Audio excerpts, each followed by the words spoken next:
इत्यादि कार्य प्रभु के चुने हुए दास करेंगे। आपको यह बात समझनी है कि पास्टर परमेश्वर द्वारा भेजा हुआ दास है। प्रभु उनके द्वारा आपसे बातचीत करेंगे। उनके अधीन में रहना, कहना मानना आपको आत्मिक बढ़ोतरी के लिए उत्तम है।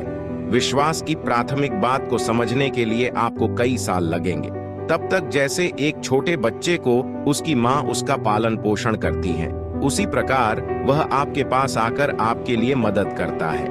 आपने यह बात समझनी है कि परमेश्वर के द्वारा दिया हुआ बोझ के अनुसार एक सेवा के रूप में पास्टर यह सेवा बड़ी खुशी से करते हैं, इसलिए उनका आदर करना भी जरूरी है। अगर आप अपने पास्टर को दुख देते हो और उसकी इज्जत नहीं करते, तो आप उनको नहीं, उनके भेजे हुए प्रभु को आप घृणा करते हैं। हो सकता है आप शहर में रहने के कारण आप बहुत व्यस्त हो, लेकिन आपकी आत्मिक उन्नति के लिए आपके पास्टर के साथ आपकी कमजोरियों को बांटना और समय निकालकर मिलकर प्रार्थना करना और पास्टरों की अगुवाई को कबूल करना जरूरी है। अपने अगुवों की मानो और उनके अधीन रहो, क्योंकि वे उनकी नाई तुम्हारे प्राणों के लिए जागते रहते हैं, जिन्हें लेखा देना पड़ेगा कि वे ये काम आनंद से करें, न कि ठंडी सांस ले लेकर, क्योंकि इस दशा में तुम्हें कुछ लाभ नहीं। प्रभु ने कुछ लोगों को सांसारिक काम और जिंदगी छोड़कर प्रभु के राज्य की सेवा के लिए बुलाए हुए और अलग किए हुए प्रभु के खादिम लोग ही पास्टर हैं। वही पास्टर को आप अपमान करके, दोष लगाकर, अपवाद डालकर आप एक लोकल कलीसिया में रहे और कहीं और चर्च में जाए, आप कभी कामयाब नहीं होंगे।